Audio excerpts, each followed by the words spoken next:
तो वो क्या करते थे, ट्रिग्नोमेट्री का इस्तेमाल करते थे। तो ट्रिग्नोमेट्री में क्या होता है, ट्रिग्नोमेट्री में हम क्या पढ़ते हैं, ट्रिग्नोमेट्री में हम चित्रों के बारे में पढ़ते हैं। किस बारे में पढ़ेंगे, चित्रों के बारे में पढ़ेंगे। फिगर देखिए, अलग अलग प्रकार के चित्र देखते हैं ना हम त्रिकोणमिति में।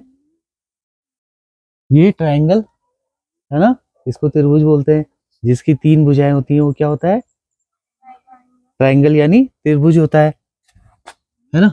और अगर 4 भुजाएं हो जाएंगी तो क्वाड्रिलेटरल, क्या हो जाएगा, चतुर्भुज हो जाएगा ना।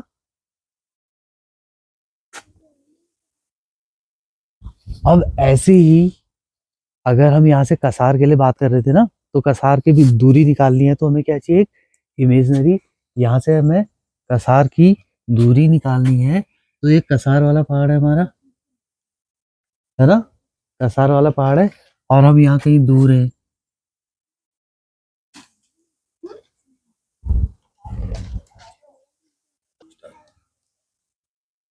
यहाँ से कसार देवी के लिए डिस्टेंस के लिए क्या करेंगे, देखो कसार देवी का पहाड़ यहाँ बना दिया मैंने, है ना, यहाँ से स्ट्रेट है ना, एकदम सीधा है ना। और ये अर्थ वाला बेस जिसमें हमें, अब हमें क्या चाहिए, हमें चाहिए ये डिस्टेंस। इसी डिस्टेंस की तो बात कर रहे हैं हम, कितनी दूरी पर है। तो कैसे पता चलेगी, हमें अगर यहाँ से एंगल पता चल जाएगा ना, कोण, एक कोण बनेगा ना यहाँ से, इस पहाड़ को देखने के लिए एक कोण बन रहा है ना। तो वो कोण अगर हमें पता चल जाएगा तो हमें ये पता चल जाएगा कि ये कितनी दूर है। 90 डिग्री है ये बी, है ना, ये बी 90 डिग्री है, मीन्स वहां की जो लंबाई ले रखी है वो नीचे से ले रखी है, एकदम स्ट्रेट ले रखी है सीधी। तो ये 90 डिग्री है, उसी को तो 90 डिग्री कहते हैं ना। 90 डिग्री का एंगल कैसे बनता है, ऐसी तो बनता है, यही तो होता है 90 डिग्री, होता है ना 90 डिग्री, देखा है ना सबने, आप लोगों ने भी देखा है 90 डिग्री,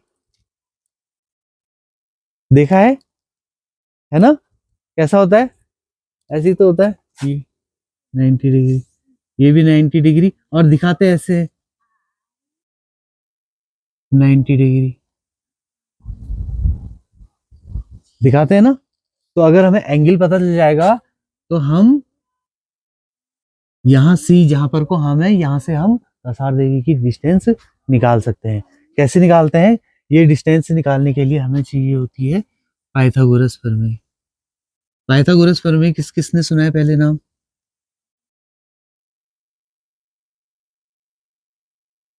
नहीं सुना है, सुना है पहले, नहीं सुना है। देखो एक पाइथागोरस प्रमेय होती है, पाइथागोरस प्रमेय में हमारे पास क्या होता है कि अगर हमें किसी त्रिभुज में कोई भी 2 साइड पता हो, कोई भी 2 साइड की वैल्यू नंबर में पता हो, किसी भी 2 साइड की वैल्यू नंबर में पता हो, नंबर मतलब 1 2 3 4 5, है ना, नंबर मतलब 1 2 3 4 5, ऐसे नंबर में अगर कोई डिस्टेंस पता होगी तो हमें क्या पता चल जाएगी, तीसरी साइड पता चल जाएगी। उसके लिए हमारे पास फॉर्मूला होता है,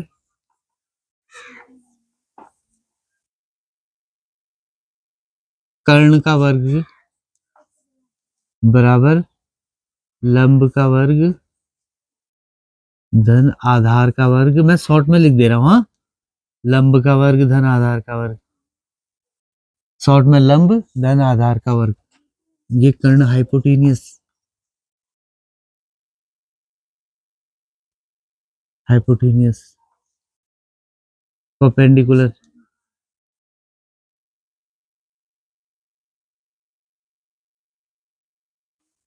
और आधार को बेस बोलते हैं, ठीक है। आधार को क्या बोलते हैं, बेस। तो कर्ण को हाइपोटेनियस बोलते हैं, लंब परपेंडिकुलर, और आधार को बेस बोलते हैं। अगर हमें इन तीनों भुजाओं में से किसी भी एक भुजा की नाप पता हो तो हम तीसरी भुजा की वैल्यू पता कर सकते हैं। जैसे यहाँ से लेके कसार की हम दूरी निकाल लेंगे। अगर हमें एंगल पता चल जाएगा यहाँ से उस पीक का, तो हम क्या कर लेंगे, यहाँ से सीधी सीधी डिस्टेंस पता कर लेंगे। रोड वाली डिस्टेंस अलग है, वो अलग होगी, है ना। रोड से जाएंगे तो वो डिस्टेंस अलग होगी। तो पाइथागोरस आई समझ में आप लोगों के, है ना। पाइथागोरस प्रमेय क्या होती है? पाइथागोरस प्रमेय कर्ण का वर्ग बराबर लंब के वर्ग धन आधार का वर्ग, यानी बड़ी भुजा का वर्ग जो होता है वो शेष दोनों भुजाओं के वर्गों के योगफल के बराबर होता है। इसको कैसे पढ़ते हैं? जो बड़ी भुजा का वर्ग है वो शेष दो भुजाओं के वर्गों के योग के बराबर है। शेष दो भुजाएं लंब और आधार और उनके वर्गों के योग के बराबर।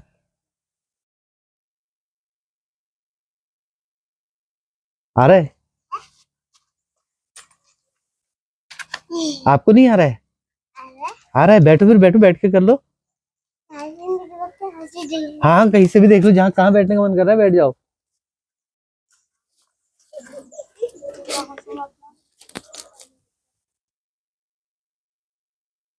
चलो मैं एक क्वेश्चन से बताता हूँ आपको।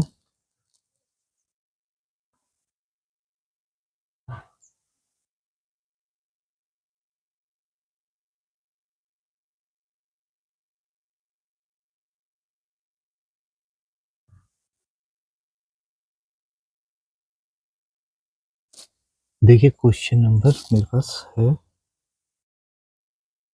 मेरा क्यों चाहिए आज की फोर्थ, ज्यादा इंटरेस्टिंग फिफ्थ है। देखिए क्वेश्चन है, क्वेश्चन सुनेंगे सब, ठीक है। क्या क्वेश्चन? भूमि से 60 मीटर की ऊंचाई पर एक पतंग उड़ रही है। पतंग में लगी डोरी को अस्थायी रूप से भूमि के एक बिंदु से बांध दिया जाता है। भूमि के साथ डोरी का झुकाव 60 डिग्री है। यह मानकर कि डोरी में कोई ढील नहीं है, डोरी की लंबाई ज्ञात कीजिए।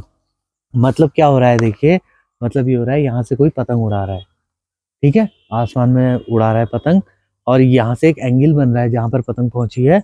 वो एंगल हमें गिवन है, दिया हुआ है, वो एंगल है 60 डिग्री। हमें क्या चाहिए था? यहाँ पर को ये एंगल चाहिए था ना, कसार की दूरी नापने के लिए। अब ये एंगल हमें पता चल गया है। एक फिगर बना लेता हूँ मैं इसमें, राइट एंगल का। इसमें 60 डिग्री हमें ये गिवन है। यहाँ पर पतंग उड़ रही है, इसको मैं एक नाम दे देता हूँ ए, इसको बी, इसको मैं एक ट्रायंगल के रूप में सॉल्व करता हूँ, ठीक है, इस डिस्टेंस को, या जो मुझे निकालना है। यहाँ से क्वेश्चन नंबर 5, हाँ, यहाँ से। अब देखो कैसे डिस्टेंस से निकालते हैं, यहाँ से लेके कसार देवी की हम बिना जाए निकाल लेंगे, ठीक है।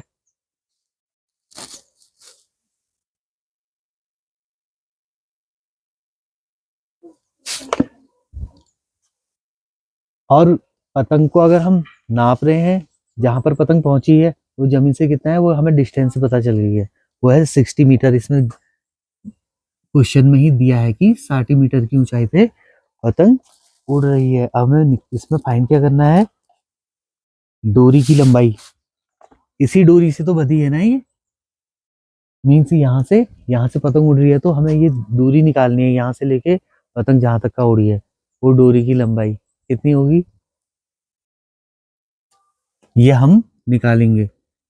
ये 90 डिग्री है, ठीक है। 90 डिग्री के सामने हमेशा क्या होता है? हाइपोटेनियस। हाइपोटेनियस को क्या बोलते हैं? कर्ण बोलते हैं। हाइपोटेनियस को बोलते हैं कर्ण, हाइपोटेनियस। शॉर्ट में हाइपो लिख लेता हूँ मैं, हाइपो। थीटा के सामने परपेंडिकुलर, परपेंडिकुलर को पी से दिखाता हूँ, लंब लिख लेता हूँ यहाँ पर।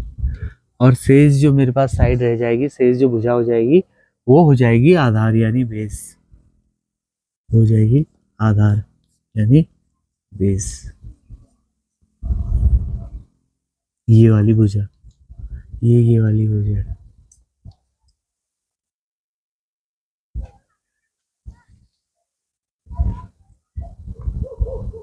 देखिए हमें फाइंड क्या करना है? हाइपोटेनियस त्रिभुज के रूप में कर्ण निकालना है। मीन्स जहां से डोरी स्टार्ट है और पतंग तक की वो दूरी हमें निकालनी है।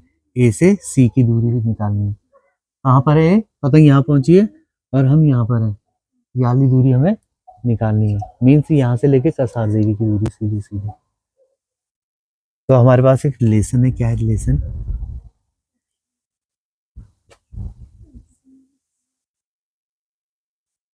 लंब और कर्ण में परपेंडिकुलर अपॉन हाइपोटेनियस में साइन का होता है ना, साइन 60 डिग्री। तो साइन 60 की वैल्यू क्या आ जाएगी, पी अपॉन एच, लंब बटे कर्ण। आप नोट करते रहना, ठीक है। साइन 60 √3/2, ये साइन 60 की वैल्यू होती है, और परपेंडिकुलर की वैल्यू 60 गिवन है, और हाइपोटेनियस मुझे फाइंड करना है। तो मेरे पास हाइपोटेनियस हो जाएगा 60 इंटू 2/√3। अब मैं √3 से ही न्यूमरेटर में भी मल्टीप्लाई कर लेता हूँ और डिनोमिनेटर में भी मल्टीप्लाई कर लेता हूँ।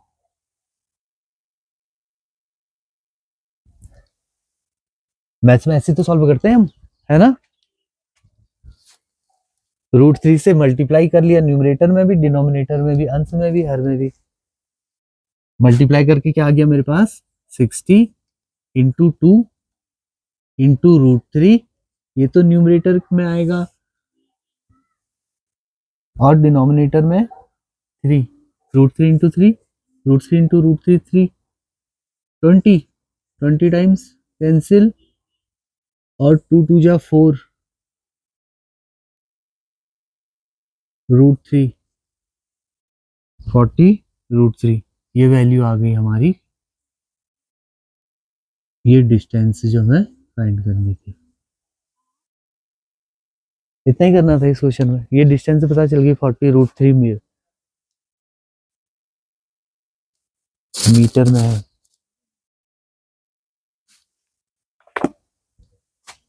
मीटर में है, मीटर में है। ये डिस्टेंस, ये भी मीटर में ना, सब मीटर में।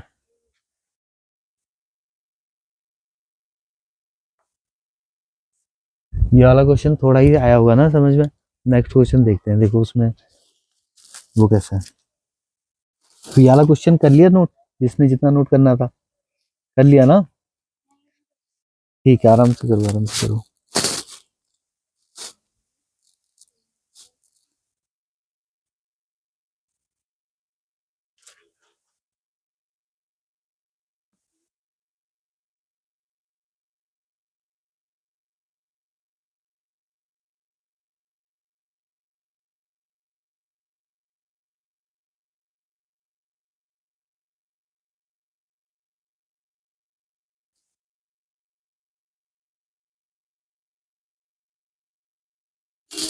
मैं देखूंगा, हाँ हैंड राइटिंग भी चेक करूंगा मैं, कौन अच्छा सबसे अच्छा लिखता है वो तो देखना पड़ेगा ना, है ना।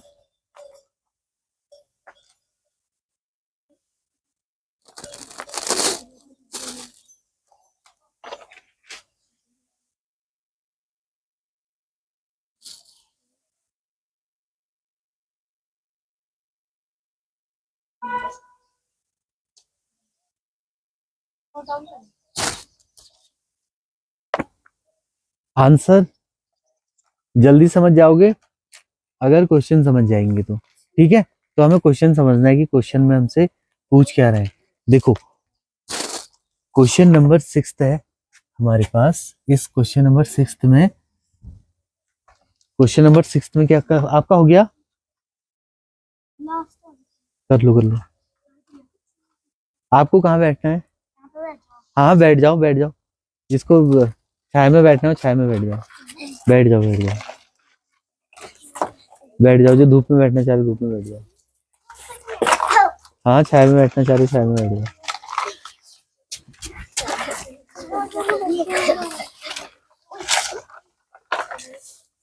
फिफ्थ क्वेश्चन हो गया ना, सबका नोट हो गया है, इनका लास्ट हुआ है, लास्ट है ना, करो फिर, कर लिया।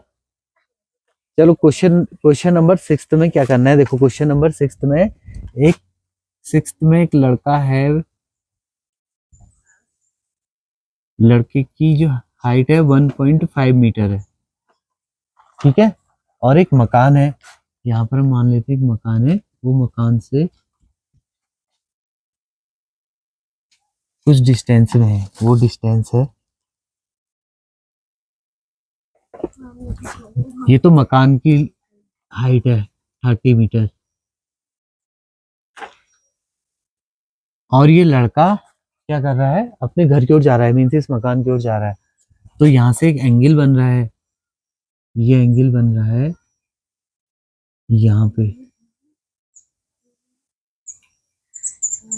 जब घर को जा रहा होगा तो एक कोण बन रहा होगा ना, जहां पर को लड़का पहुंचा है वहां से लेके घर के बीच में एक कोण बन रहा होगा। वो कोण कितना है, 30 डिग्री।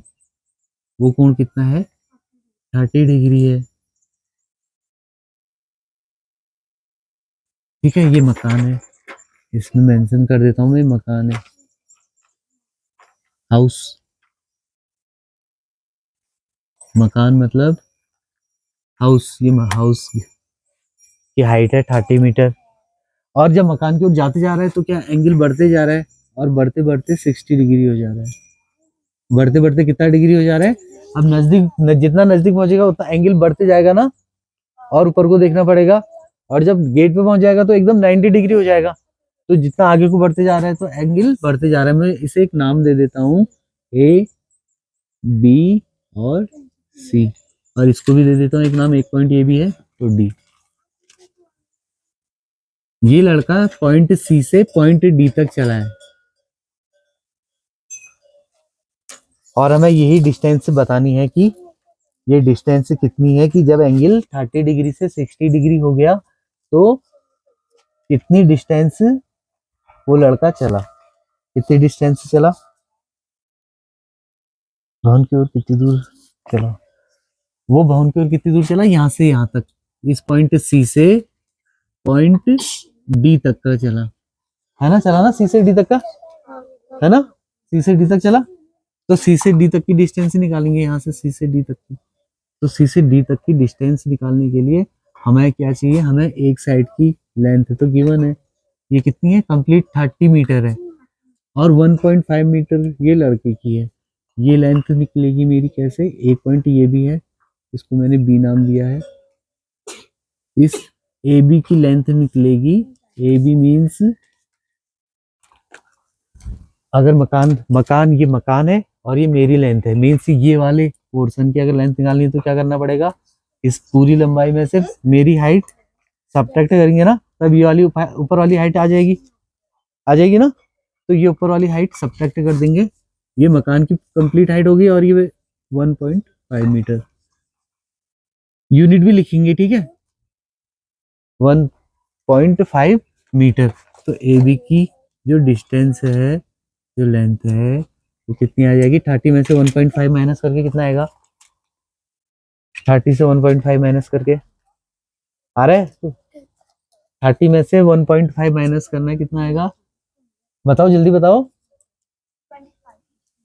25 आ रहा है ना, 22.5। आपका क्या आ रहा है, ऐसे ही माइनस करते हैं ना, 30 में से क्या करेंगे, 30 के पीछे 0 0 ऐड कर लेंगे, और माइनस 1.5, पॉइंट वाला एक ही जगह भी लिखना होता है ना, पॉइंट वाला एक ही जगह भी लिखना होता है ना। अब माइनस कर देंगे 1.5 को 1.50 भी लिख सकते हैं, हाफ ही होता है दोनों, है ना, दोनों का मतलब क्या होता है, हाफ होता है, 1.5 और 1.50 सब्ट्रैक्ट कर लेंगे तो 0, है ना, 10 में से 5 सब्ट्रैक्ट किया, बोरो लिया था ना, एक यहाँ से लिया था, तो ये 9 हो गया था और ये 2 हो गया था, ऐसे ही तो करते हैं सब्ट्रैक्ट।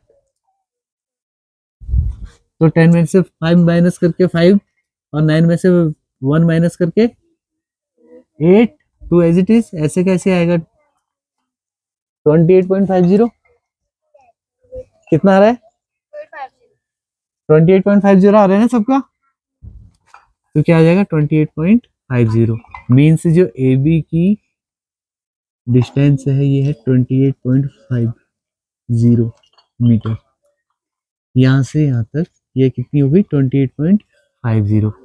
अब मैं क्या करता हूँ, एक बार मैं राइट एंगल ले लेता हूँ, right angle A B C, ऐसे एक त्रिभुज ले लेते हैं, ठीक है। एक त्रिभुज ले लिया, कौन सा, ऐसे A B C, A B C, A B C. A B C को अगर एक शॉर्ट फॉर्म में बना लेता हूँ तो ऐसे बन जाएगा। यहाँ 30 डिग्री है, 30 रहेगा। ये ए है 28.5, ये अभी निकाला था ना हमने 28.5 मीटर ये हाइट, और ये हमारा पॉइंट सी है।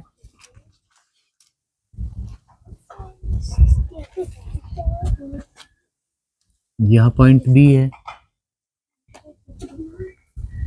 यहाँ पॉइंट बी है।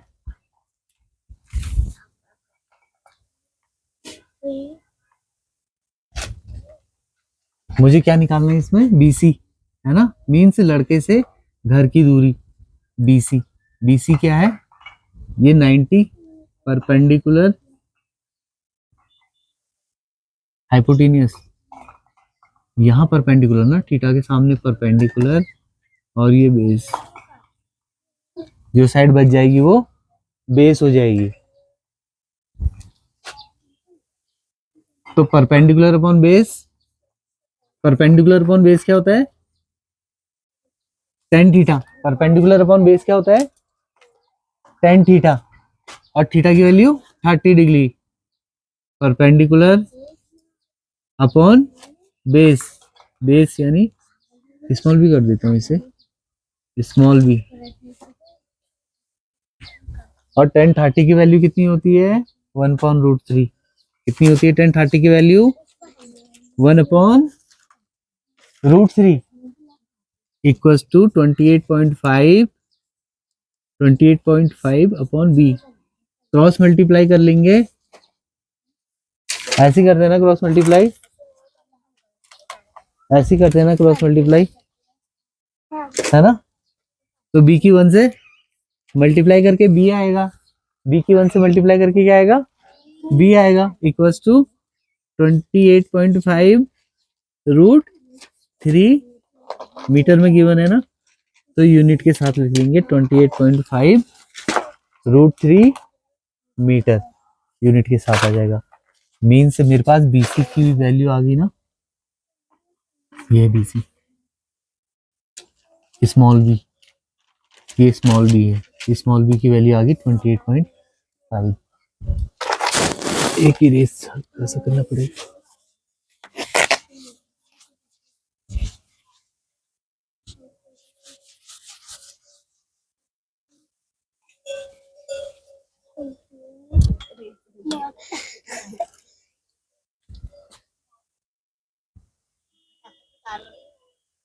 अब हमारे पास बीसी की वैल्यू कितनी आई है, 28.5√3 मीटर, है ना, बीसी की वैल्यू। फिर हम क्या करेंगे, फिर हम राइट एंगल एबीडी, एबीडी को ज्वाइन करते हैं।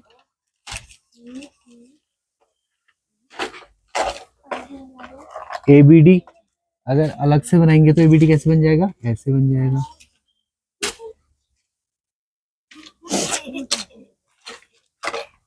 एबीडी 60, ये 60 है, ये 28.5 है। एबीडी, एबीडी देखो ऐसे बन जाएगा, है ना।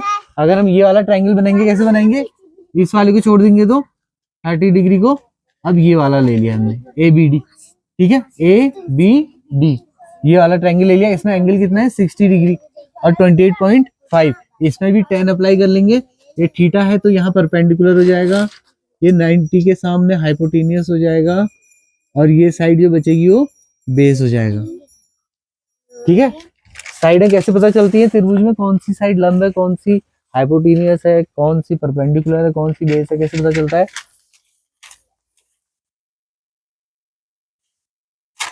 पता है, नहीं है पता, कैसे चलता है,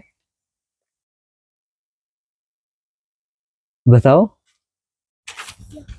त्रिभुज में पता कैसे चलता है कौन सी साइड कौन सी है, कौन सा बेस है, किसको हम बेस बोलते हैं, किसको हम परपेंडिकुलर बोलते हैं। 3 साइड होती है ना ट्रायंगल में, तो कौन सी बेस होती है, किसको बेस बोलते हैं, किसको हाइपोटेनियस बोलते हैं, कौन परपेंडिकुलर है, कैसे पता चलता है। ऐसा होता है ना, देखो राइट, देखो जिसको नहीं आता वो देखना, ठीक है। समझने की कोशिश करते हैं, ठीक है। कोई हमारे पास राइट एंगल है, ये क्या है, राइट एंगल है, मीन्स ये एंगल 90 डिग्री है, हमें ये पता और यहाँ का दिख रहा है ना।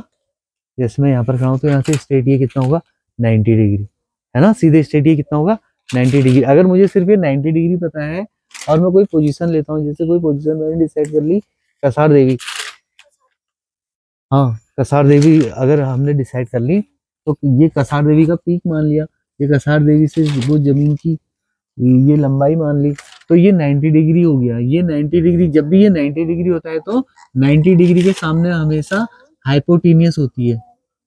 कौन सी साइड होती है, नहीं, ये कौन सी होती है, हाइपोटेनियस होती है ना। हाइपोटेनियस को क्या बोलते हैं, कर्ण बोलते हैं। हाइपोटेनियस को क्या बोलते हैं, कर्ण बोलते हैं। और एक एंगल बनता है, जैसे यहाँ से कसार देवी के लिए एक एंगल बनेगा ना, 90 डिग्री तो है नहीं, सामने है तो एक एंगल बनेगा, 90 से कम बनेगा, है ना, 90 से कम बनेगा। जहां भी ये एंगल होता है ना, यहाँ ये एंगल है, इस पॉइंट बी पे, इस पॉइंट बी पे ये एंगल है, तो इसके सामने हमेशा क्या होगा, परपेंडिकुलर। अब जो साइड बचेगी, थर्ड कंडीशन क्या है, अब जो साइड बचेगी वो साइड हो जाएगी बेस। इसलिए 90 के साथ वाली ये जो लाइन है ये 90 डिग्री होगी, सॉरी ये बेस है। इस पॉइंट को हम सी पॉइंट मान लेते हैं, इसको ए। तो कैसे पता चलता है ट्रायंगल में कौन सी साइड बेस है, कौन सी परपेंडिकुलर और कौन सी हाइपोटेनियस है, आया समझ में।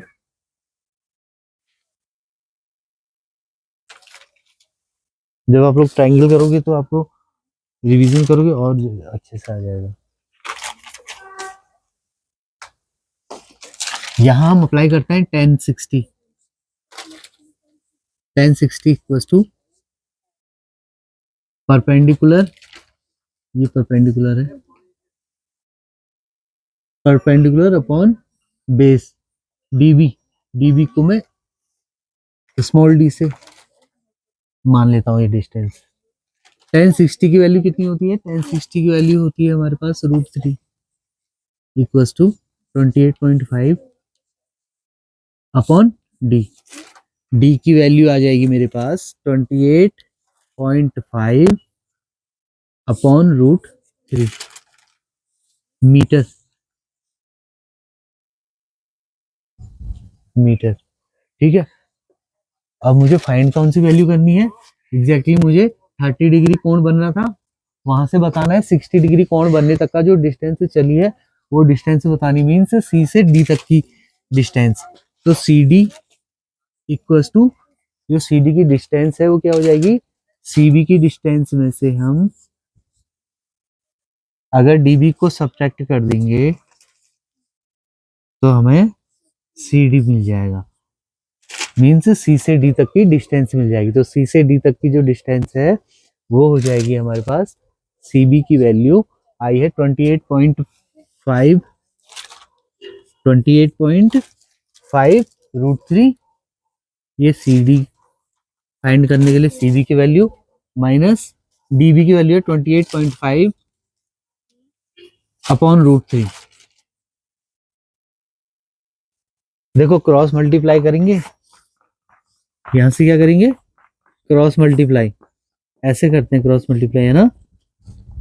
तो क्या आ जाएगा 28.5 √3 इंटू √3 माइनस 28.5 अपॉन √3।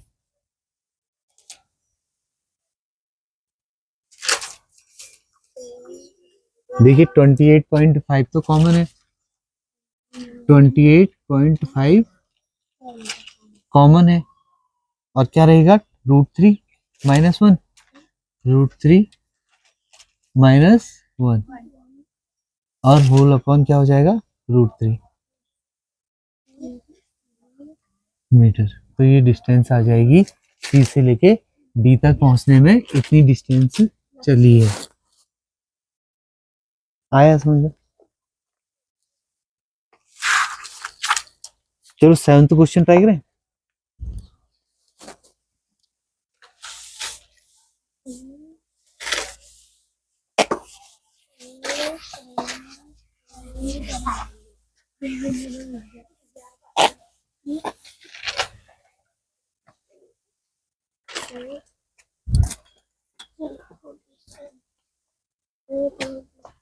हम स्टार्ट करते हैं क्वेश्चन नंबर 7। यहाँ से ऐसे ले लेता हूँ क्वेश्चन नंबर 7 को मैं। क्वेश्चन नंबर 7 स्टार्ट करते हैं। देखते हैं क्वेश्चन नंबर 7 में क्या निकालना है हमें। ठीक है, क्या है इसमें प्रॉब्लम। भूमि के एक बिंदु से एक 20 मीटर ऊंचे भवन के शिखर पर, देखिए एक भवन है मीन्स मकान है, इसकी लंबाई 20 मीटर है। भूमि के एक बिंदु से 20 मीटर ऊंचे भवन के शिखर पर लगी एक संचार मीनार, और यहाँ से एक मीनार लगी हुई है, इसके छत में क्या है, मीनार लगी है। मीनार के तल और शिखर के, ये तल का और ये शिखर का अलग अलग कोण बन रहा है, का अलग अलग कोण बन रहा है 45 डिग्री और 60 डिग्री।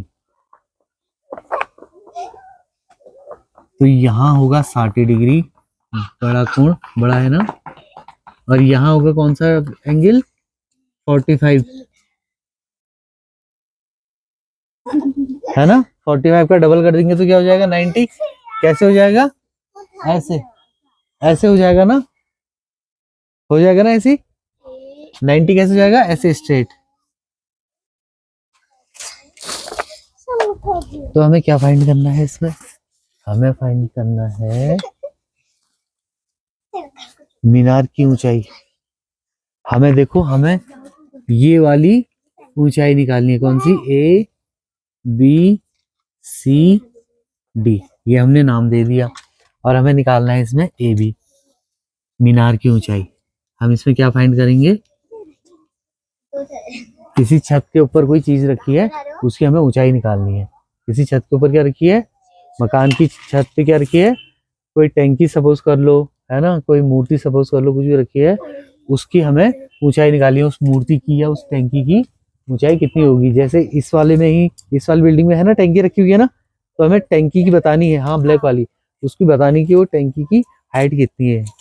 तो हमें बताना है टैंकी की हाइट कितनी है, और हमें 20 मीटर जो है उस रूम की हाइट गिवन है, दी हुई है 20 मीटर।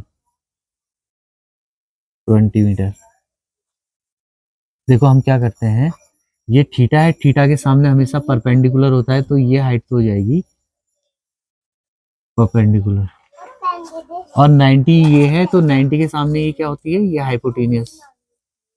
ये क्या होती है, हाइपोटेनियस यानी कर्ण। और ये साइड जो बचेगी वो साइड क्या हो जाएगी, बेस, बेस हो जाएगी ये साइड। मैं छोटे वाले right triangle B C D में 1045 डिग्री ले लेता हूं। तो 1045 डिग्री की वैल्यू क्या होती है, perpendicular upon base. Perpendicular means 20 meter upon base, base means DC, यहाँ मैं डीसी को डीसी रहने देता हूँ। 1045 की वैल्यू 1 होती है, 1 इक्वल्स टू 20 अपॉन डीसी। तो मेरे पास जो डीसी की वैल्यू है वो आ जाएगी 20 मीटर। ठीक है, डीसी की वैल्यू क्या आ जाएगी, 20 मीटर।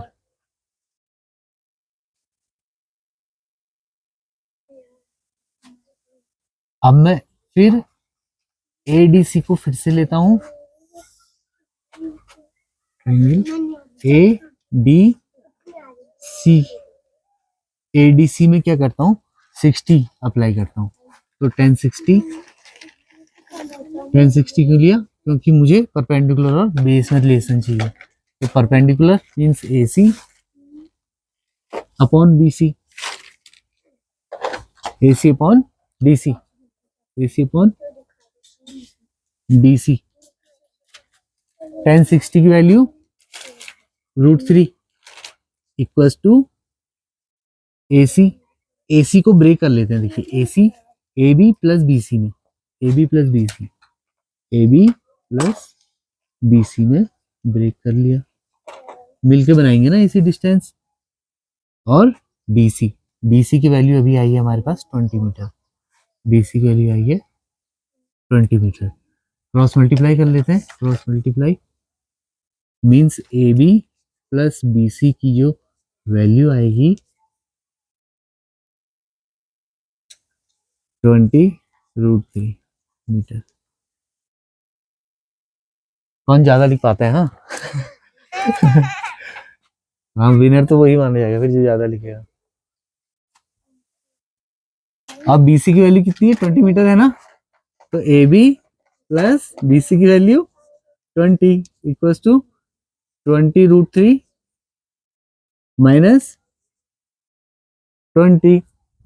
अब कॉमन कैसे लेते हैं? कॉमन लेना आता है ना, कॉमन लेता आता है ना सबको। कैसे लेते हैं? देखो 20√3 माइनस 20 में से कॉमन लेना है तो कैसे लेंगे कॉमन? AB इक्वल्स टू, ये BC की वैल्यू आ गई, सीधे ट्रांसफर कर दी, ठीक है। कॉमन कैसे लेंगे? 20 यहाँ भी है और इसमें भी है ना, दोनों में 20, तो 20 कॉमन क्या रहेगा? √3 रहे ना, सिर्फ क्या रह गया? √3 रह गया ब्रैकेट के अंदर, माइनस 20 की जगह पर क्या रह गया? 1। अब 20 से अगर ब्रैकेट के अंदर मल्टीप्लाई करेंगे तो यही नंबर आ जाएगा ना, सेम 20√3 माइनस 20 आएगा ना। तो ये हमारी AB की वैल्यू आ गई और हमें क्वेश्चन में AB की वैल्यू फाइंड करनी थी और हमें क्या करना था? AB की वैल्यू फाइंड करनी थी हमें, है ना। चलो नोट करो, मैं इस लेफ्ट साइड इरेज कर देता हूँ, ठीक है।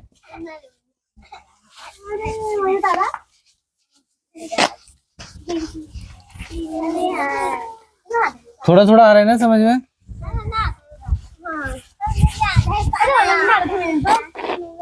किस किस का आ रहा है? थोड़ा थोड़ा किस किस का आ रहा है? आ रहा है, मतलब थोड़ा थोड़ा आ रहा है। मेरे 2 पन्ने में आया बस। जो ट्राई करेगा उसको पूरा आ जाएगा अभी, ठीक है। चलो नेक्स्ट क्वेश्चन पहले सुनना है, यहाँ कि हमें निकाल फाइंड क्या करना है, ठीक है। नेक्स्ट क्वेश्चन स्टार्ट करें, सुनोगे सब? चलो फिर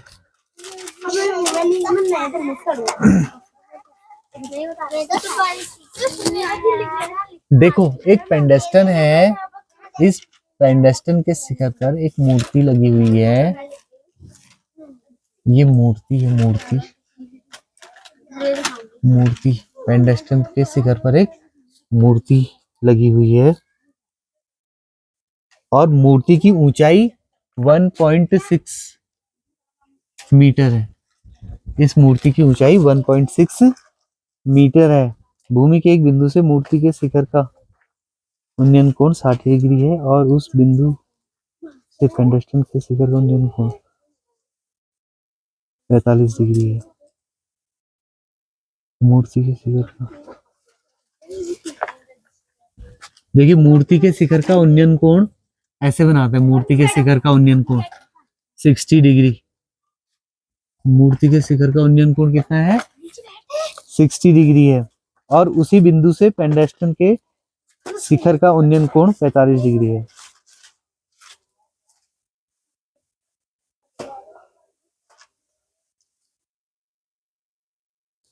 मूर्ति के शिखर का उन्नयन कोण 60 डिग्री है। पेंडेस्टन के शिखर का उन्नयन कोण 45 डिग्री। कौन सा वाला एंगल है? 45 डिग्री, ये वाला एंगल है 45 डिग्री। 90 का हाफ है ना, और डबल कर देंगे तो स्ट्रेट लाइन हो जाएगी, 90 डिग्री हो जाएगा। इसको एक नाम दे देते हैं, ए बी सी और डी, एक नाम दे दिया। यहां से देख रहे हैं, है ना, यहां से देख रहे हैं तो एंगल जो बन रहा है वो एंगल कितना है? 60। और डी से बी की ओर देख रहे हैं तो कितना एंगल बन रहा है? 45 डिग्री बन रहा है। पेंडेस्टन की ऊंचाई, हमें इस क्वेश्चन में ये BC जो पेंडेस्टन है इसकी ऊंचाई बतानी है। इसको हम कुछ भी मान लेते हैं, x भी मान सकते हैं, b भी मान सकते हैं, c भी मान सकते हैं, तो मैं x मान लेता हूँ, ठीक है। मानना पड़ता है ना मैथ्स में, कुछ ना कुछ तो मानना पड़ता है। तो मैं एक्स मान लेता हूँ, बीसी भी ले सकते हैं, बीसी भी कर सकते हैं। तो मैं क्या करता हूँ, मैं एक बार ये बड़ा वाला एंगल ले लेता हूँ जिसका नाम है in triangle A C D. कैसे लिखेंगे, ए सी डी। तो इस ट्राइंगल में क्या किया, इस ट्राइंगल में मैंने दो भुजाओं के लिए रिलेशन लिया। ये थीटा है तो ये परपेंडिकुलर साइड ये है मेरी, और ये 90 है तो ये हाइपोटेनियस है, और ये जो साइड बच गई वो क्या हो गई, बेस हो गई।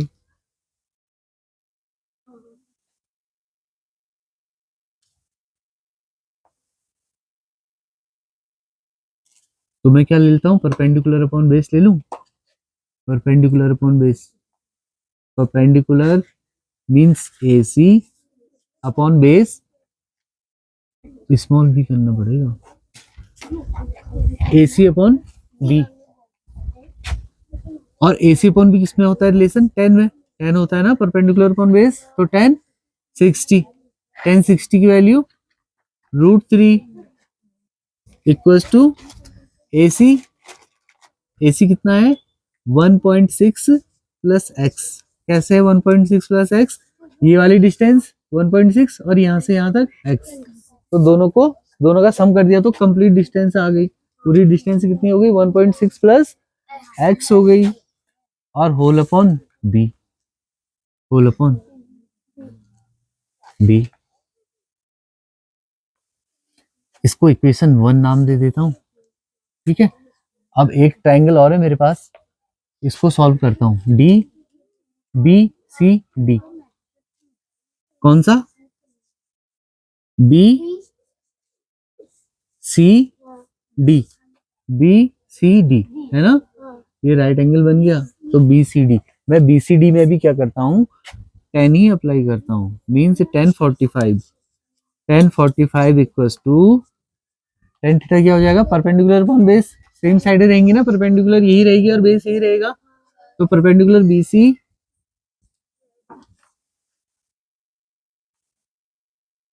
Upon base B.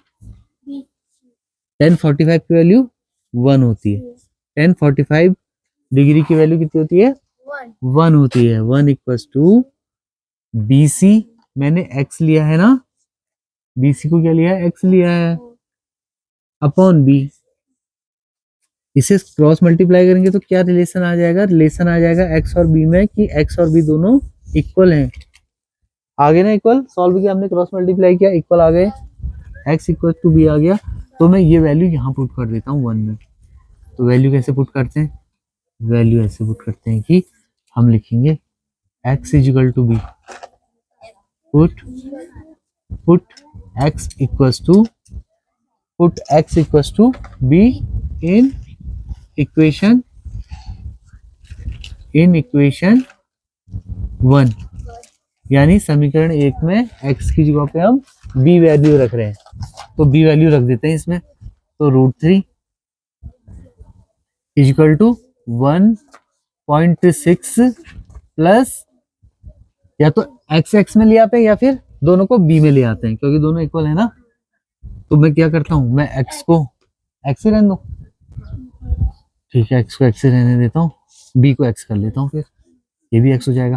Cross multiply करते हैं तो √3x equals to 1.6 plus x, ऐसी तो करते हैं ना क्रॉस मल्टीप्लाई।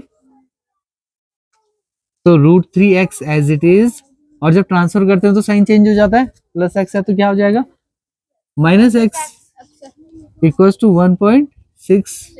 अब √3 में से 1 माइनस कर देंगे तो क्या हो जाएगा, x कॉमन, 2 तो 3 में से 1 माइनस करके आता है, 2 किस में से आता है, 3 में से 1 को माइनस करके आता है, हमें तो यहाँ √3 में से 1 माइनस करना है, तो ऐसे ही रहने देंगे इसको, ठीक है।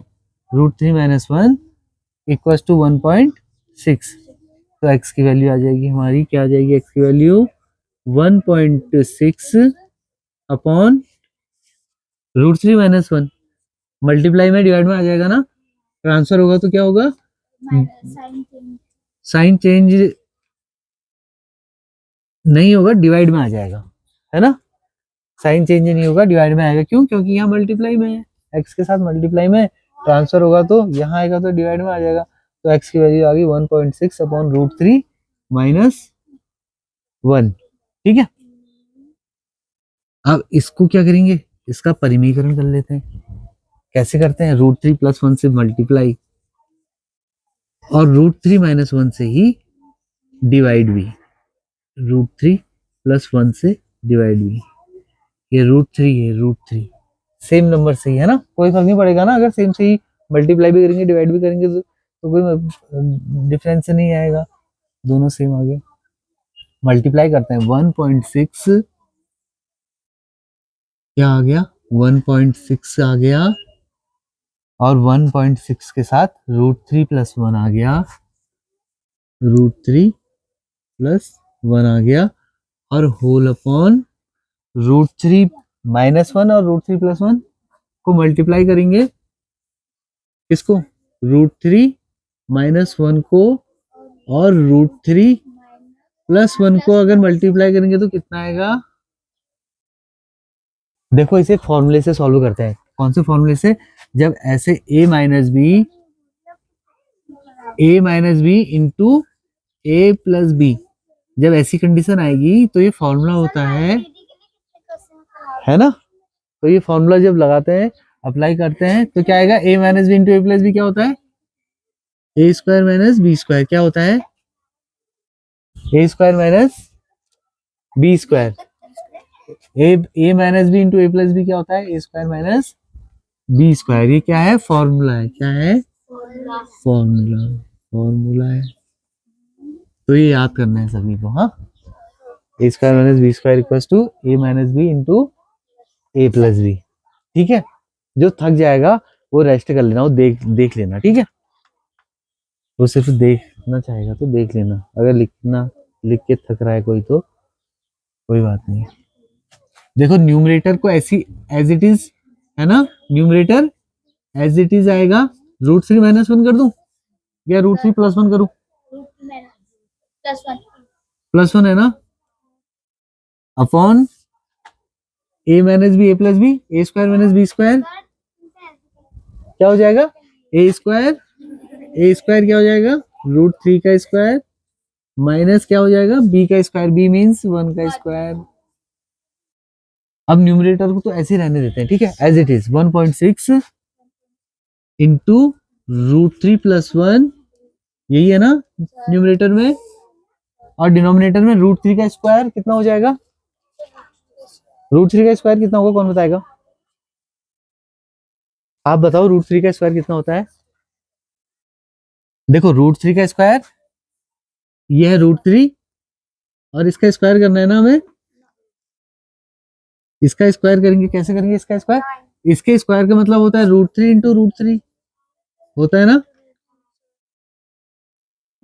तो रूट 3 से रूट 3 को मल्टीप्लाई करेंगे तो कितना आएगा? रूट 9। क्या आएगा? रूट 9। और रूट का मतलब क्या होता है? Root meaning power 1/2। रूट का मतलब क्या होता है? पावर 1/2। और 9 को हम कैसे लिखते हैं? 9 को हम ऐसे लिखते हैं 3 का स्क्वायर पावर 1/2। और ये 2 से 2 की कैंसिल हो जाती है तो हमारे पास 3 रहता है। मतलब रूट 3 का स्क्वायर क्या होगा? 2 से पावर 1/2 कैंसिल हो जाएगी, हमारे पास 3 रहेगा। तो रूट 3 का स्क्वायर कितना होता है? 3। रूट 3 का स्क्वायर कितना होता है? -1।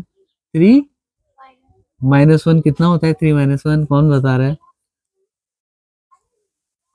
कोई है जो बता रहा है 3 -1 कितना होता है? हाँ, किसी को नहीं आता है क्या 3 -1 कितना होता है? 2।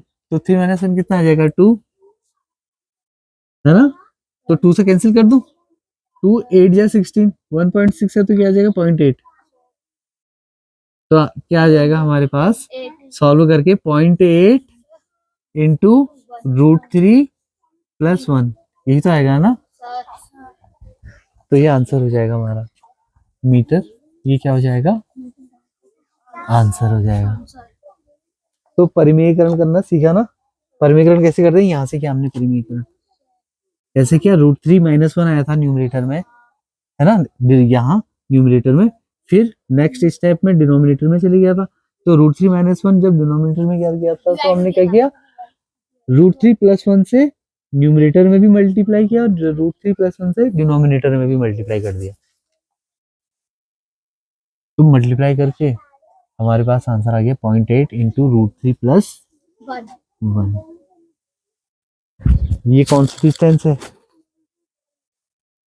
ये कौन सी डिस्टेंस है, BC, BC है। हमने क्या निकाला, x, ये क्या है x, ये क्या है x है, यानी ये BC, यही तो निकाला ना मैं। हाँ तो ये आ गई ना ये वाली डिस्टेंस, ठीक है। करें नेक्स्ट क्वेश्चन स्टार्ट।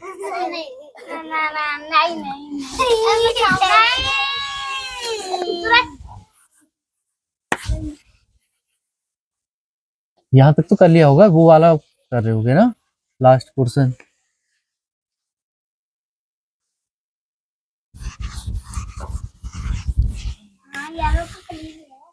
हाँ थोड़ा सा रह गया, ये वाला कर लो। √3 का स्क्वायर आया किसी को समझ में, √3 का स्क्वायर कितना होता है, 3 होता है। हाँ ऐसे आता है।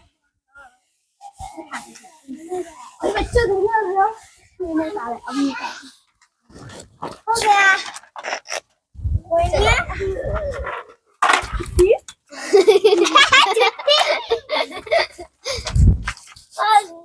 जो जाना चाह रहा है जा सकता है, ठीक है।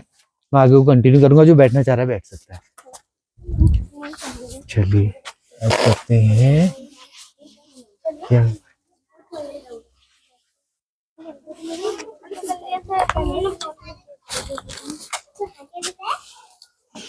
लेकिन हल्ला कोई नहीं करेगा, देखो ठीक है, डिस्टर्ब कोई नहीं करेगा। आप मॉनिटर हो, हाँ डिस्टर्ब कोई नहीं करेगा।